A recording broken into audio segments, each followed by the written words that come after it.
pergantian wakil presiden kepada MPR. Rakyat telah memilih dan MPR telah melantik pasangan yang dipilih sah oleh rakyat dalam pemilu 2024. Belum. Sampai saat ini masih belum. Dan kalaupun ada, pasti kan nanti akan dibahas di rapat pimpinan MPR ya.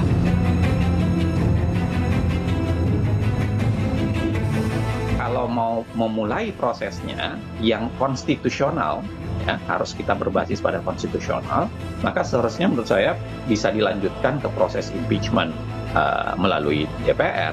Nah, tapi jangan lupa dia harus dibawa ke Mahkamah Konstitusi sebelum di ujungnya akan diselesaikan oleh MPR.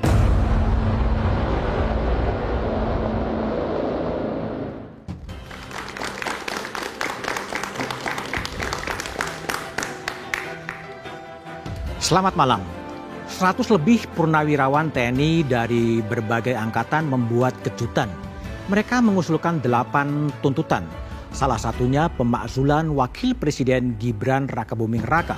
Mereka menilai putusan Mahkamah Konstitusi yang menjadi jalan Gibran maju di Pilpres 2024 lalu melanggar aturan dan undang-undang kehakiman. Menurut Wakil Presiden, di tengah jalan tentunya bukan perkara gampang, apalagi tanpa alasan yang dibenarkan undang-undang. Karena ini berpotensi mengangkangi konstitusi. Mungkinkah Gibran diturunkan di tengah jalan? Apa dasar hukum yang bisa digunakan? Dan ada apa di balik manuver para purnawirawan TNI ini? Inilah satu meja The Forum, memaksulkan Gibran realistis atau utopis?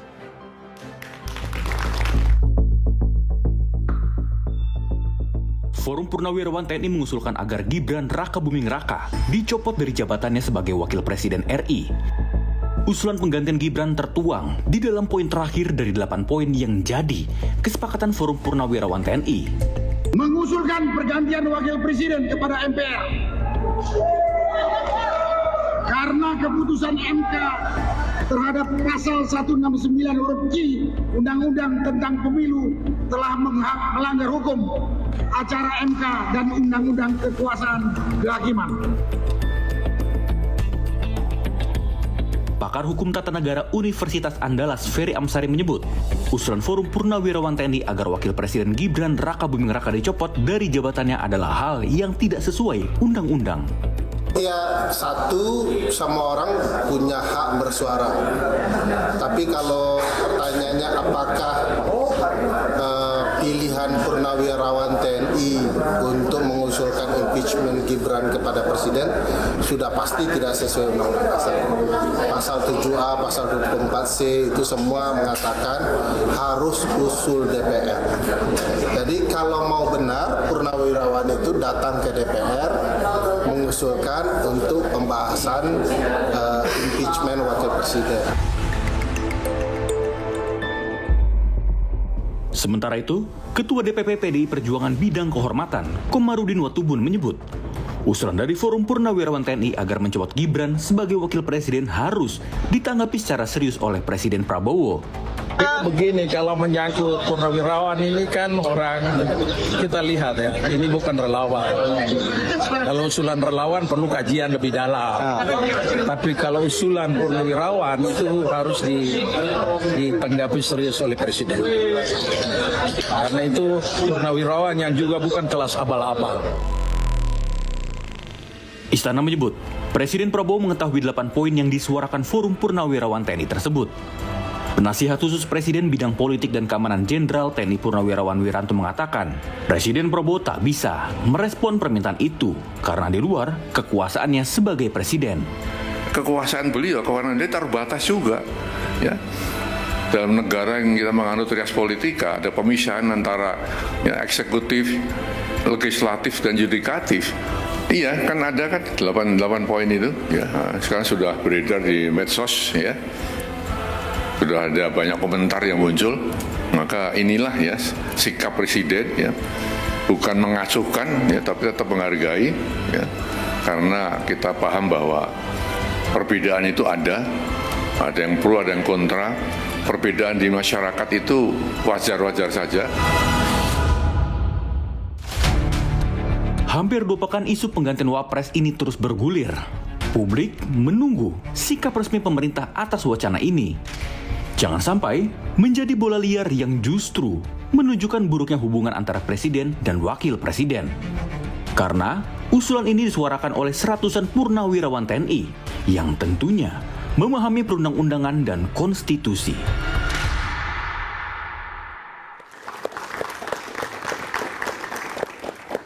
Memakzulkan Gibran, realistis atau utopis adalah tema satu meja The Forum. Telah hadir di studio mantan Komandan Pusat Polisi Militer dan Puspom ABRI, Maijen Purnawiran Samsu Jalal. Malam, Pak Samsu Jalal. Kemudian ada Kepala Badan Pengkajian MPR Andreas Hugo Parera. Malam, Bang Andreas. Dewan Penasihat PSI, Mbak Irma Huta Barat. Malam, Mbak Irma. Ada Direktur Eksekutif Indikator Politik Burhanuddin Muhtadi. Malam, Mas Burhan. Dan pengamat hukum tata negara Satya Arinanto. Malam, Mas Satya, pakar hukum tata negara. Pak Samsu Jalal, terlebih dahulu. Pak Samsu, Pak Jalal, apa tiba-tiba Forum Purnawiran TNI dalam 8 tuntutan yang ke-8 meminta kepada MPR untuk mengganti wakil presiden? Background dan latar belakangnya apa, Pak Jalal? Ya itu kan kita jelaskan itu kan. Siapa sih Gibran itu? Pupu Fafa kan? Dan itu kan sekarang lagi rame tuh ijazah palsunya kan. Oke. Gibran juga jelas juga ijazahnya kan. Kapan dia tamat universitasnya di Singapura. Dia mungkin tamatan SMA itu loh. Nggak tahu juga walau alam lah, saya juga nggak tahu. Oke, itu pernyataan disampaikan kepada publik, selanjutnya akan disampaikan kepada MPR atau kepada siapa, Pak Jalal? Ya ini untuk diketahui juga, maka MPR monitor dong kan. Konstitusi apa yang konstitusi? Sekarang siapa yang milih Gibran kan diloloskan dari konstitusi siapa? Paman dia kan, MK itu kan, ketua ya. Baru tadi umurnya, pokoknya umurnya yang penting itu sudah pernah menjabat di daerah, sebagai di kota kan, loloslah dia kan. Sekarang saat itu yang menguasai hukum lah itu kan. Oke, jadi artinya pernyataan dari Forum Purnawiran Prajurit TNI apakah nanti akan datang ke MPR menyampaikan tuntutan itu atau pernyataannya dilepas kepada publik? Itu kan dilepas kan. Hanya sekarang Prabowo mau nggak terima itu kita kan, menerima itu Pak Tri ya.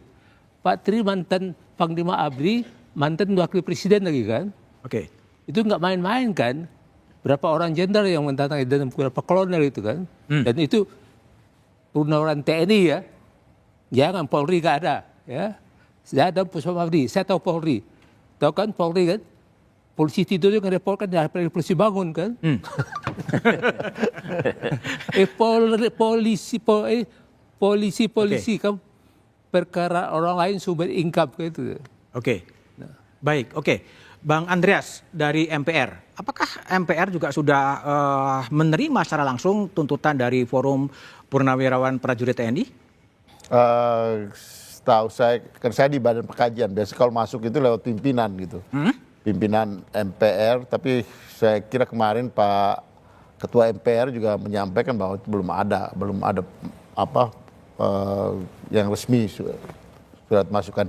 Tapi kalau kita lihat dari ya secara konstitusional ya, secara prosedural, ini kan prosedur kan diatur di Undang-Undang Dasar Pasal 7, Pasal 7A, terus kemudian Pasal 7A itu menyatakan bahwa presiden dan wakil presiden itu dapat dapat diganti, dapat diberhentikan.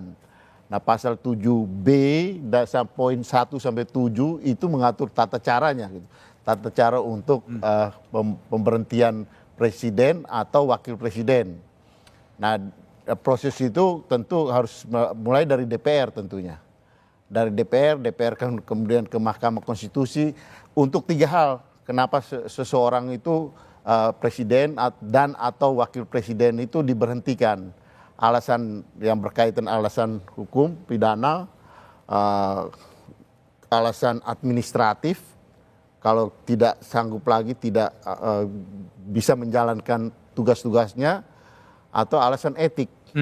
Jadi 3 alasan ini, ya tadi misalnya disinggung oleh Pak Samsul tadi, ya kalau Fufu Fafa itu terbukti Nah itu satu alasan etik gitu, yang berkaitan dengan etik ya. Pak Setia Arinanto bisa menjelaskan lebih jauh yang berkaitan dengan hukum ini gitu. Tapi ya 3 alasan itu bisa jadi pintu masuk gitu. Artinya secara konstitusional itu dimungkinkan pemberhentian presiden dan atau wakil presiden. Dalam hal ini yang berkaitan apa yang disampaikan oleh para purnawirawan tentu wakil presiden di situ. Oke, baik. Mbak Irma Huta Barat, anggota Dewan Pembina PSI. Gimana PSI memandang ada pernyataan publik dari Forum Purnawirawan Prajurit TNI yang 8 tuntutan, salah satunya adalah meminta agar wakil presiden Gibran Rakabuming kemudian kepada MPR untuk diganti lah sebenarnya. Iya.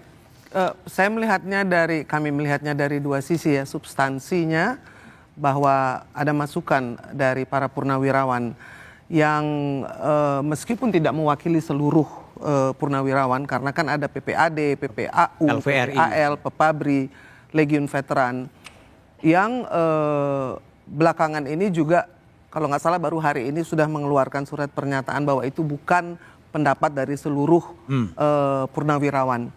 Saya sudah kasih ke Mas Thomas kalau nggak salah. Saya dapat dari Pak Komarudin Simanjuntak, ketua dari PPAD. Artinya dalam hal ini substansinya adalah ingin memberikan masukan kepada pemerintah. Saya tentu saja menghargai apa yang dilakukan oleh para purnawirawan, mereka yang memberikan nyawanya untuk negara. Dan tentu saja masukan itu harus dilihat substansinya dan ada prosedurnya. Karena kan tentara itu adalah pelindung dari konstitusi. Saya pikir ini adalah masukan yang tentu akan didengarkan. Namun upaya untuk memakzulkan kan tidak semudah hanya memberikan pernyataan lalu melemparkannya ke publik, karena itu akan melalui prosedur politik yang panjang. Dan secara konstitusi nanti Pak Satya bisa menjelaskannya dengan lebih detail bahwa dalam hukum tata negara kita siapapun bisa di-impeach asal caranya betul, bahkan presiden sekalipun. Dalam hal ini saya melihatnya bahwa secara substansi butir-butir yang dimasukkan itu tidak semuanya bisa dilakukan secara konstitusional tentu saja. Nah, TNI sendiri kan memiliki Sabta Marga ya. Kita bersyukur masih ada orang yang masih memikirkan negeri ini.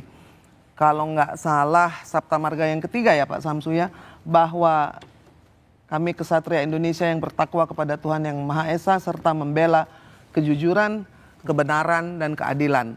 Dan saya pikir kalau usulan itu dimasukkan untuk membangun ya, bagus saja. Tentu saja bagus saja. Saya kan aktivis anti korupsi ya, Mas Budi. Jadi itu kan kejujuran, kebenaran, dan juga keadilan itu adalah hal yang kita tuntut. Namun butir-butir itu secara substansi mungkin bisa menimbulkan gejolak juga karena memang ada pro dan kontra. Kalau kami dalam hal ini tentu saja menanggapi bahwa memakzulkan itu seperti bukan urusan politik praktis yang harus dilakukan oleh para purnawirawan, karena saya pikir para purnawirawan itu memikirkan negara, politiknya politik negara. Apa sih yang musuh negara ini? Nomor 1 ya korupsi, lalu juga banyak sekali penegakan hukum yang harus dibantu untuk ditegakkan. Jadi saya pikir dalam hal ini saya hanya melihat secara substantif butir 8 itu tidak patut untuk dikemukakan ke publik. Oke, baik. Mas Satya Arinanto, Profesor Ahli Hukum Tata Negara. Jalannya gimana sih kalau kemudian ada publik kemudian meminta agar ada pemakzulan wakil presiden, tapi jawaban Prof Satya setelah jeda berikut ini.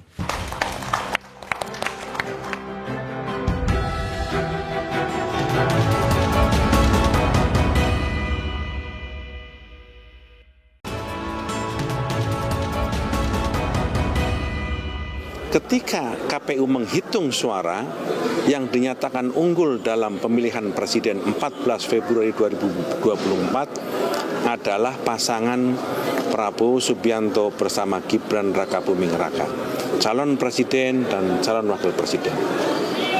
Digugat, dipersoalkan, diajukan gugatan itu ke Mahkamah Konstitusi, dan oleh Mahkamah Konstitusi kemenangannya dinyatakan tidak ada masalah dan sah.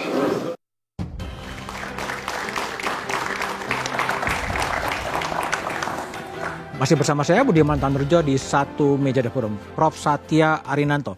Gimana Anda sebagai ahli menilai dan jalannya gimana sih tiba-tiba muncul ide untuk mengganti wakil presiden melalui MPR? Baik, supaya jelas saya jelaskan dulu historisnya sedikit. Jadi awalnya dulu kan yang melakukan itu Majelis Permusyawaratan Rakyat Sementara MPRS pada waktu Bung Karno ya, dengan TAP MPRS nomor 33 tahun 67. Kemudian ada ketetapan yang baru, yang ketetapan MPR nomor 3 tahun 78 itu yang mengatur mengenai hal itu. Dan itu diterapkan untuk Presiden Abdurrahman Wahid. Jadi kita sudah 2 kali untuk Presiden itu impeachment begitu. Yang tadi yang melalui memorandum 1, memorandum kedua, baru sidang istimewa. Dua-duanya itu kewenangan di MPR. Nah sekarang ini juga setelah perubahan undang dasar itu ada pasal 7A, 7B yang tadi disinggung Pak Andreas Hugo Parera. Jadi pasal 7A itu mengatur jenis-jenis pelanggaran hukum apa yang memungkinkan seorang presiden dan atau wakil presiden itu dimakzulkan itu atau proses impeachment itu.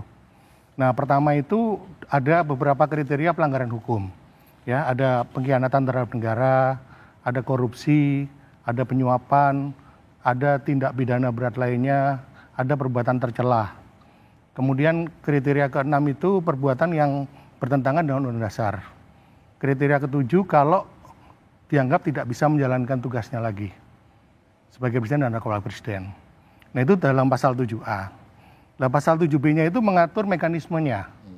Yang tadi itu DPR dari pengajuan sampai kemudian disampaikan pada MPR, sampai MPR kemudian MK kembali lagi ke MPR.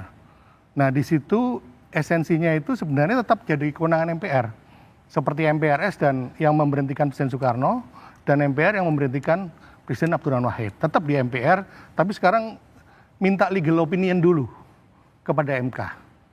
Jadi sebenarnya putusan MK itu hanya legal opinion saja. Karena MPR walaupun MK menyatakan Presiden Wakil Presiden itu dianggap melanggar tadi ketentuan pasal 7A itu, MPR juga bisa. Artinya secara teoritis bisa saja, tapi secara praktis tidak mudah ya sebetulnya.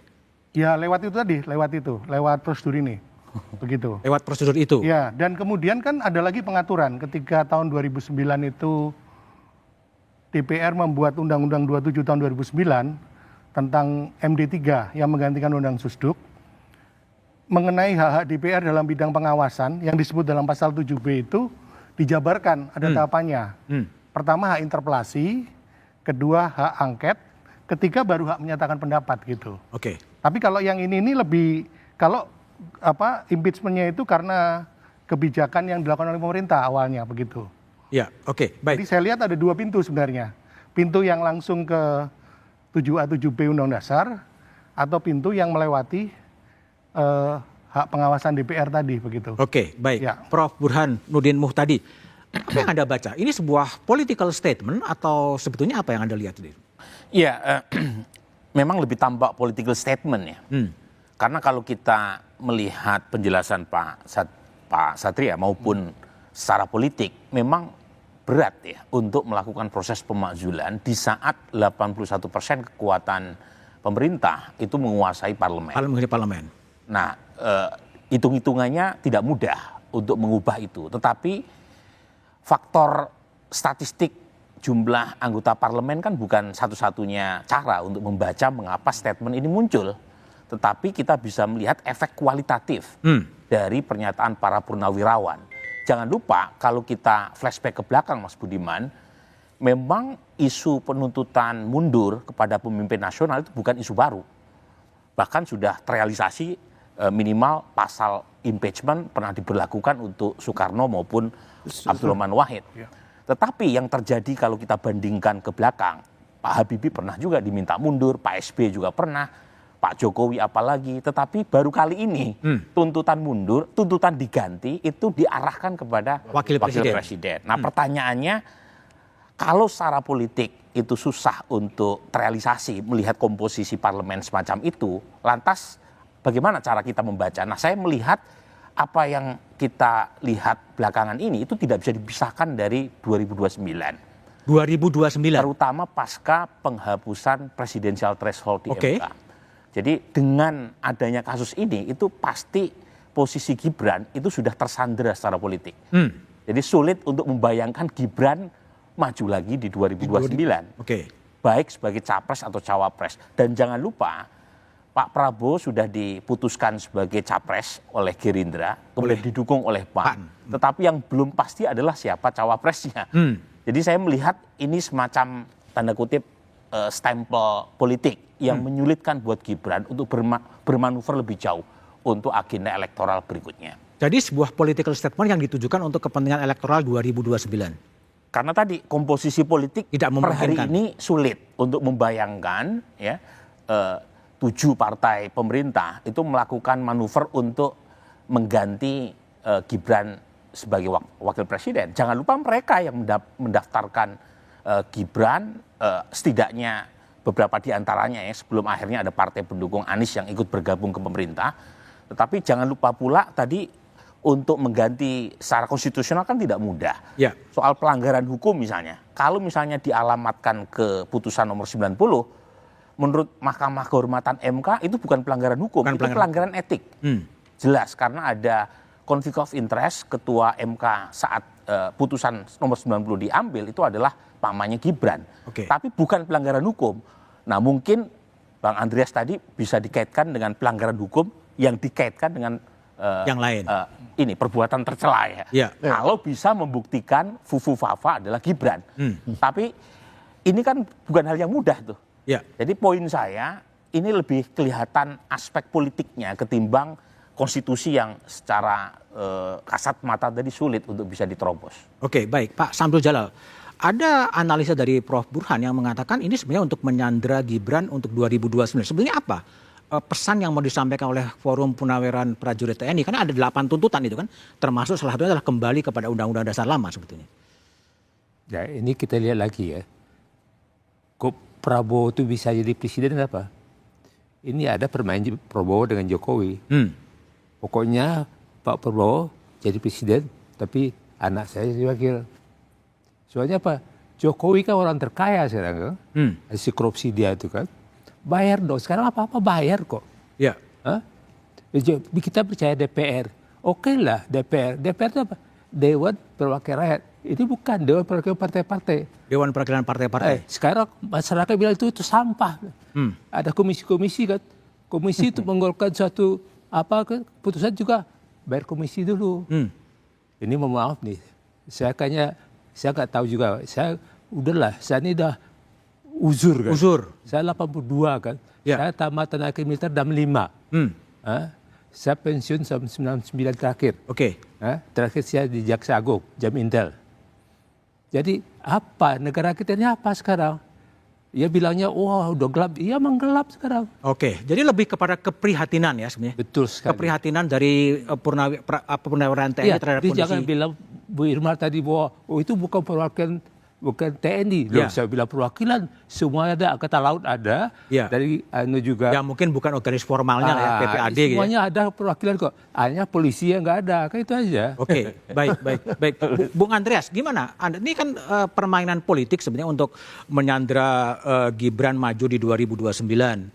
Gimana Anda respon analisa Prof. Burhan tadi? Ya bisa jadi, artinya salah satu kemungkinan artinya dari analisa Prof. Burhan tadi. Tapi saya melihat apa yang disampaikan oleh para purnawirawan, sebenarnya kalau mau jujur kita tanya aja anak-anak muda ini gitu kan. Tanya anak muda, mahasiswa yang depan, apakah mereka masih berpikir seperti tahun sebelum 2024, sebelum pemilu. Kita lihat di media sosial bagaimana ya soal Fufu Fafa, soal macam-macam ya urusan itu yang sebenarnya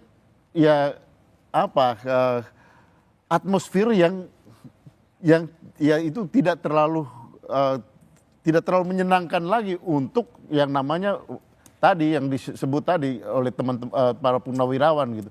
Jadi sebenarnya saya mengapresiasi apa yang disampaikan oleh para purnawirawan ini, dan karena mereka bicara makanya orang lihat, oh ini ada sesuatu.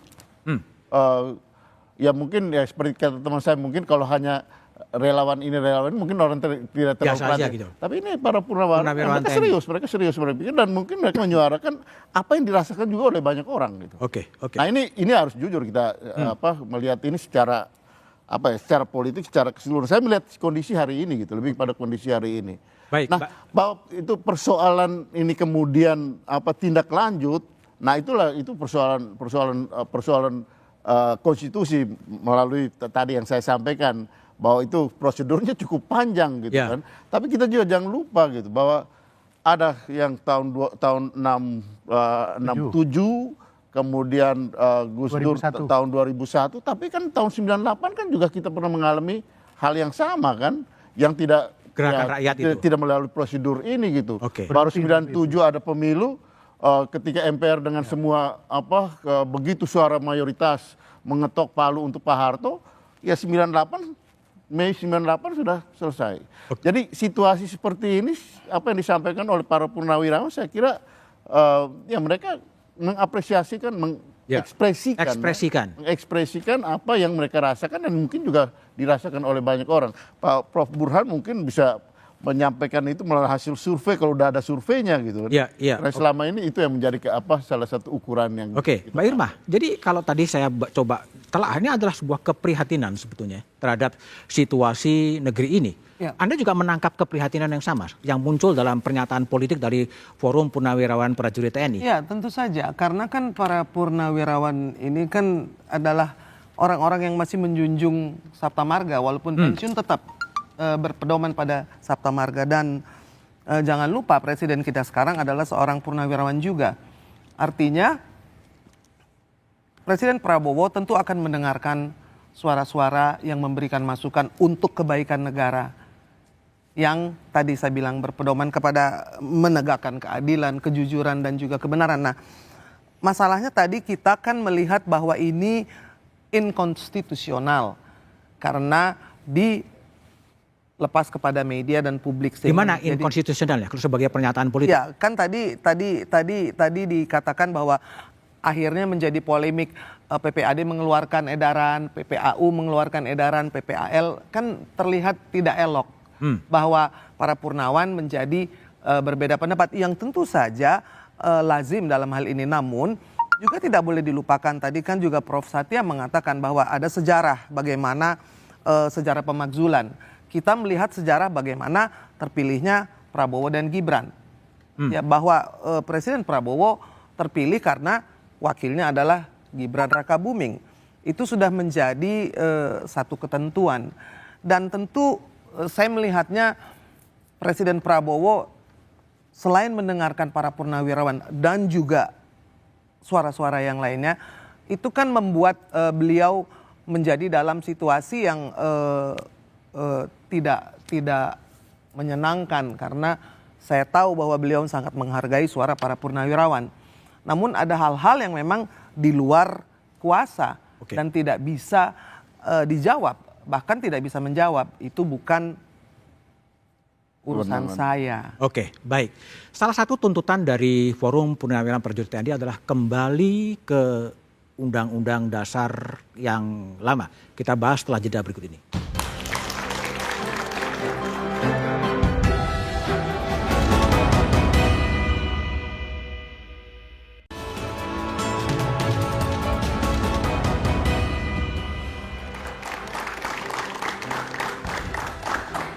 Masih bersama saya Budiman Tanrejo di satu meja The Forum. Kembali ke Pak Samsu Jalal, penandatangan Forum Purnawirawan Prajurit TNI. Salah satunya adalah tuntutan untuk kembali ke Undang-Undang Dasar 1945 yang lama. Bukan lama, itu 1945 itu tetap yang lama ke yang baru sama aja, kembali ke Undang-Undang 1945. Artinya itu nanti akan kembali pemilihan presiden akan dilakukan oleh MPR. Dan itu menjadi target dari Forum purnawirawan prajurit TNI. Makanya MPR itu kan lembaga tertinggi kan. Ini sekarang dirubah DPR. Hah? Ada apa DPR? DPR itu kan orang-orang semuanya apa? Prof Burhan, Ya. mungkin nggak sih dalam era yang seperti sekarang kemudian back ke Undang-Undang Dasar 45 yang lama sebetulnya? Yang asli. Yang asli. Yang asli. Yang Ya. asli. Nah, sebelum jawab pertanyaan itu, Mas, memang permintaan untuk mengganti Wapres Gibran itu satu tarikan nafas dengan tuntutan untuk kembali ke Undang-Undang Dasar asli. Dan itu bukan isu Baru juga? baru, itu isu lama. Termasuk Pak Prabowo sendiri beberapa tahun sebelumnya pernah juga mengemukakan hal yang kurang lebih sama.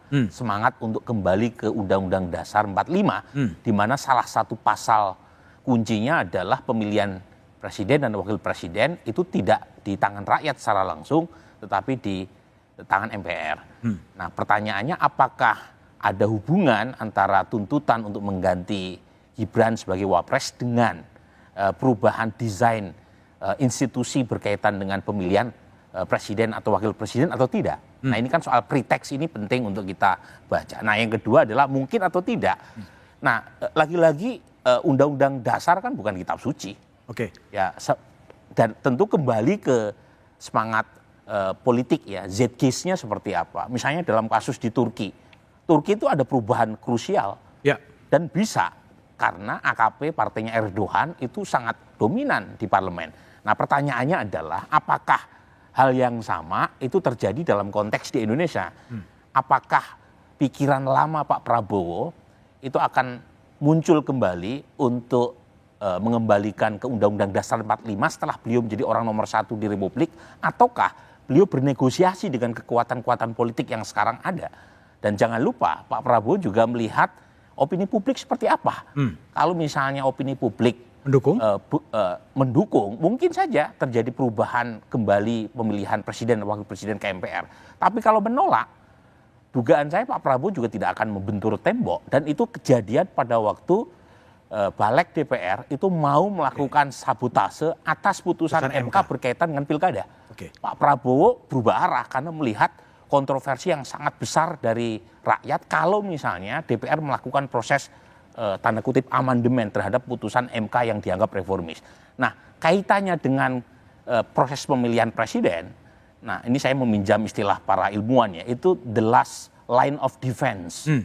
Jadi buat rakyat itu semua hak merasa sudah diambil sama elit, satu-satunya hak yang mereka presiden punya adalah hak untuk memilih pemimpin.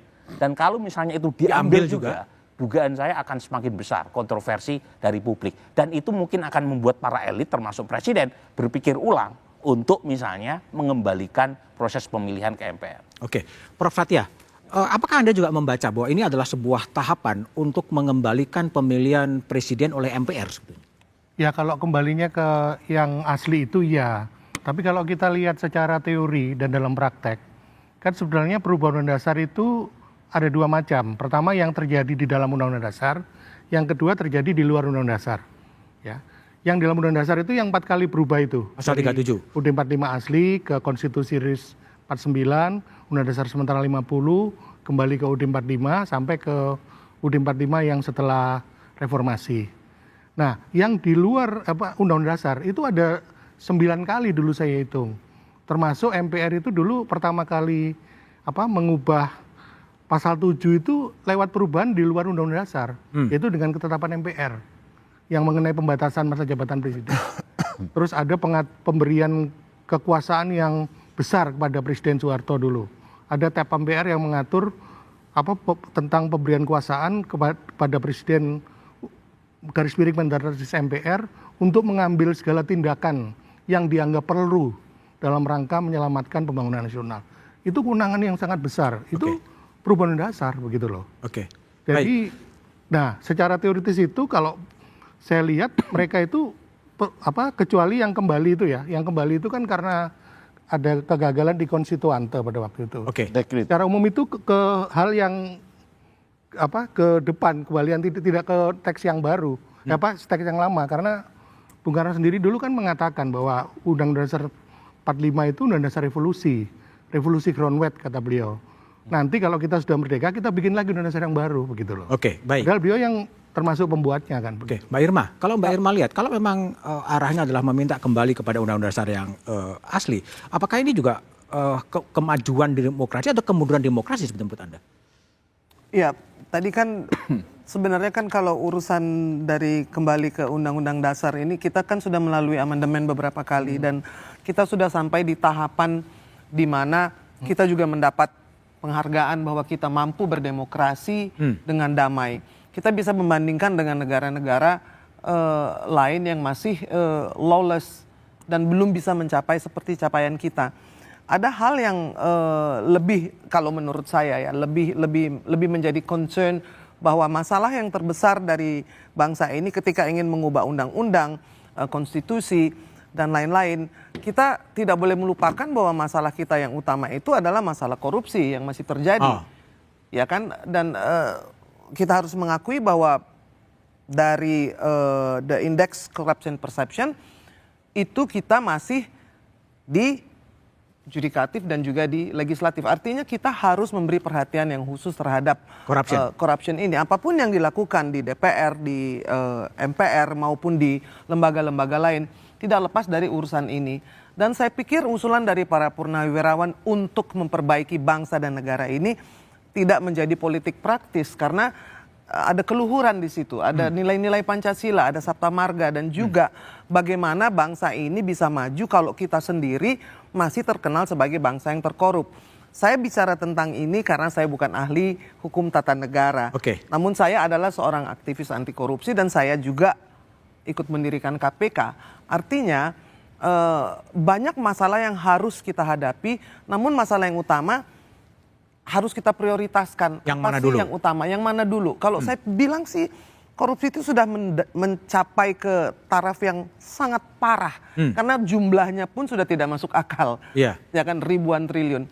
Kalau kita mengambil contoh bagaimana negara memberikan prioritas. Saya teringat kepada San Salvador. Bagaimana Nayib Bukele tahu bahwa ada satu mafia di sana, gangster dan 2 korupsi, maka dia melakukan upaya penindakan terhadap hal yang paling mendesak ini.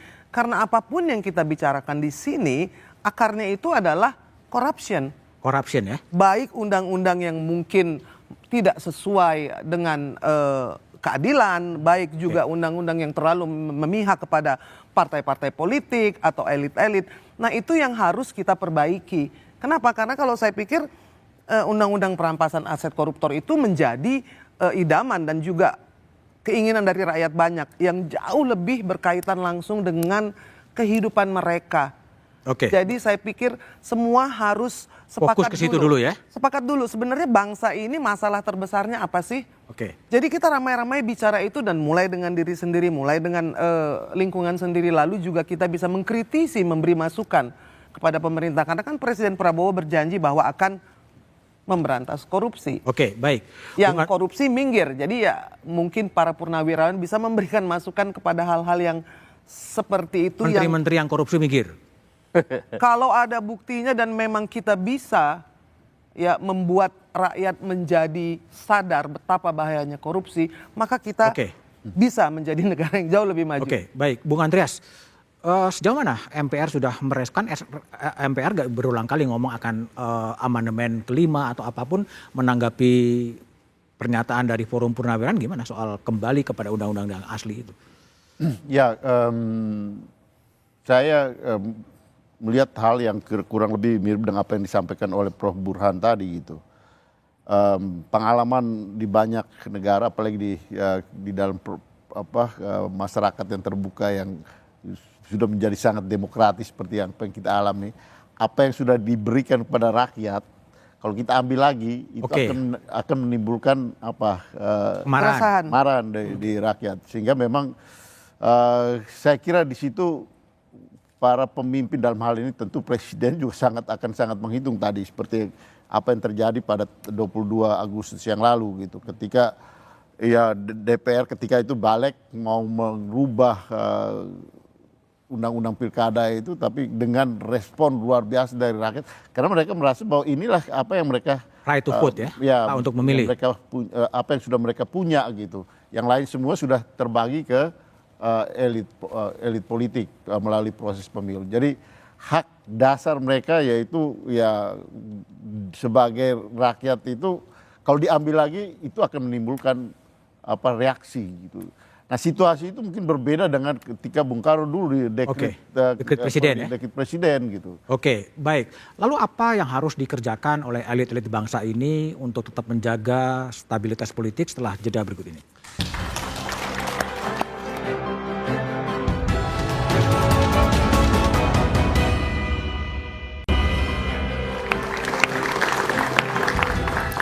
Masih bersama saya Budiman Tandrojo di Satu Meja di Forum. Profesor Satya Arinanto, banyak masalah. Salah satu Mbak Irma mengatakan ada isu korupsi. Sini ada tuntutan untuk melakukan amandemen, mengembalikan. Saran Anda dalam situasi yang seperti sekarang, apa yang harus dikerjakan oleh bangsa ini sebetulnya? Ya, kita tuh harus tetap menjalankan sistem demokrasi. Mengenai tuntutan perubahan undang dasar itu merupakan hal yang wajar menurut saya.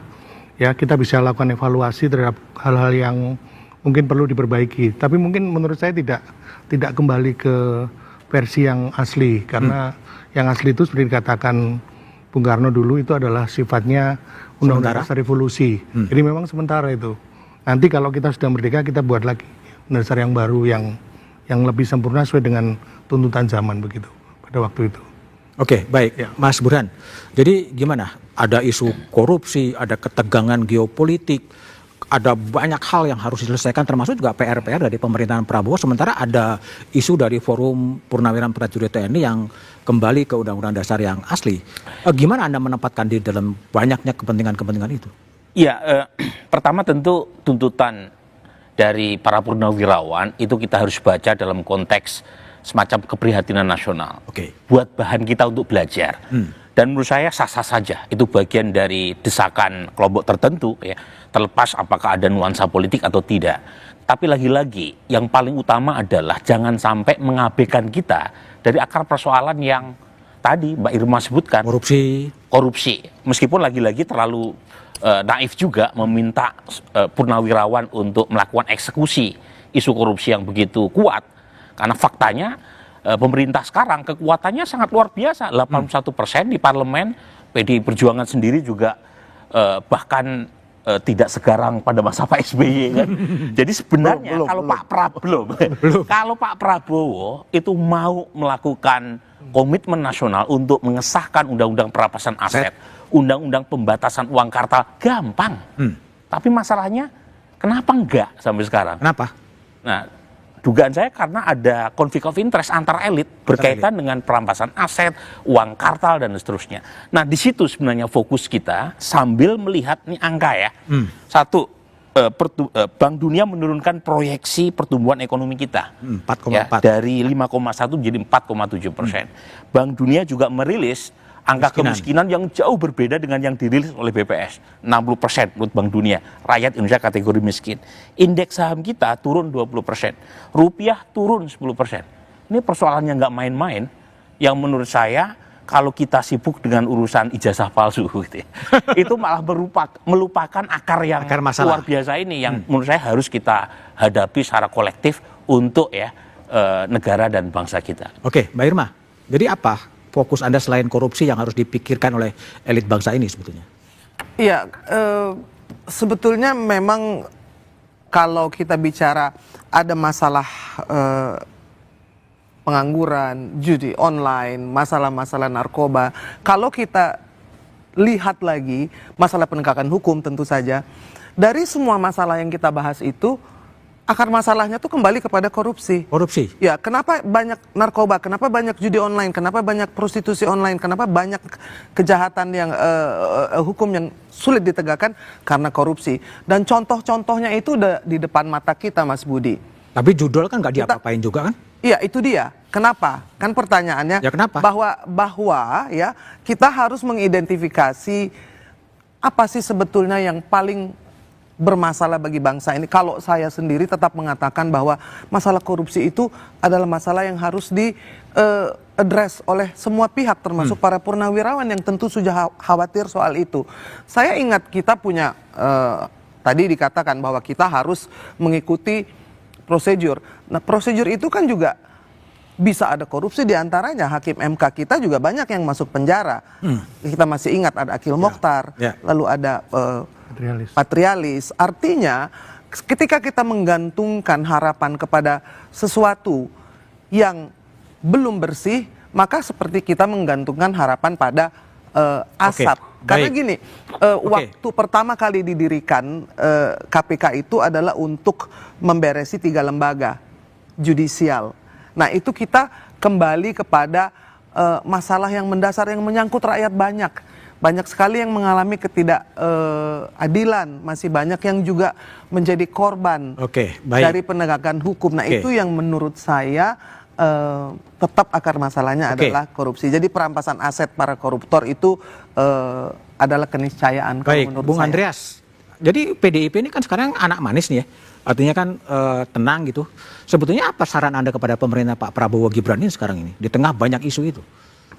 Ya, saya inilah di pertanyaan awal tadi soal apa yang disampaikan oleh para purnawirawan. Tadi saya sampaikan ke Pak Samsul, saya bilang para purnawirawan ketika itu kemarin itu merumuskan terlalu banyak poin gitu. Dan terlalu banyak poin, 8.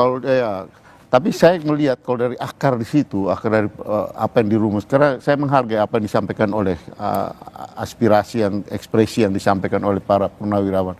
Saya melihat satu hal persoalan dan itu merepresentasikan apa yang kita hadapi di sekarang, yaitu trust, kepercayaan. Percayaan. Jadi ada kecenderungan kita saling tidak percaya sekarang.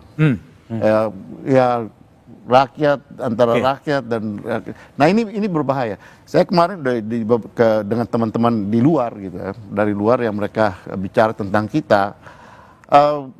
Satu hal yang mereka ragu dan mereka tidak percaya, apakah sistem hukum kalian itu bisa menjamin kami nyaman untuk berinvestasi, bekerja di Indonesia gitu. Ini Prof. Jadi saya kira mengembalikan itu dan mencari akar persoalan dari trust itu, saya kira itu yang seharusnya kita lakukan. Baik. Mungkin ada di sekitar itu tadi yang ini disampaikan oleh para purnawirawan tadi gitu. Nah mungkin itu, tapi perumusannya mungkin terlalu banyak. Baik Pak Samsul Jalal, saran apa dari Forum Purnawirawan terhadap pemerintahan Pak Prabowo sekarang ini? Tadi apa yang sebagai Bu Irma itu kan korupsi ya. Korupsi? Itu kan korupsi, wah bukan main. Dan terus terang aja, kita harus lihat partai politik. Partai politik itu kalau nggak harus pokoknya dihilangkan sekali nggak mungkin dikecilkan. Nah, mungkin 2 partai, 3 partai gitu kan, waktu sama Pak Harto itu. Kenapa? Siapa? Anda mau jadi apa? Wali kota? Lewat partai. Anggota DPR ada ini nggak? Semuanya bayar, nggak ada yang pre. Dan itu untuk jadi wali kota berapa? Untuk jadi bupati berapa? Untuk jadi presiden apalagi? Makanya Prabowo nggak ada duit, dibayar Jokowi. Saya bayar. Kan Jokowi termasuk orang terkaya sekarang kan itu. Jadi makanya kembali bilang korupsi itu harus nih. Maka partai politik harus diperkecil lah. Kalau nggak mau dihapus semuanya harus diperkecil lah. Jangan sebanyak ini. Sekarang berapa puluh partai politik gitu. Itu menyebabkan korupsi juga. Mau jadi apa semua harus bayar. Baik Pak Samsul Jalal, makasih telah bergabung satu meja di forum. Bang Andreas, Mbak Irma, Prof Burhan, dan Prof Satya Arinanto. Pasangan Prabowo Gibran sah secara hukum. Pilpres telah usai, keputusan MK sudah ditetapkan. Tapi gerakan sebagian purnawirawan TNI yang meminta MPR mengganti wakil presiden bukan hanya soal ketidakpuasan, bukan hanya soal pergantian pemain. Ini adalah sinyal tentang kegelisahan, kegundahan, keresahan terhadap nasib negeri. Kita harus membaca ini lebih dalam, bukan semata soal individu, tetapi soal harapan pada kualitas kepemimpinan nasional. Gerakan ini bisa mengguncang stabilitas jika dikelola dengan pikiran panas, tapi bisa menjadi vitamin demokrasi jika dibaca sebagai pengingat bahwa dalam negara demokrasi mandat rakyat harus dijaga dengan kehormatan, bukan sekedar prosedur demokrasi yang sehat, bukan hanya menghitung suara, tetapi juga mendengar suara yang resah.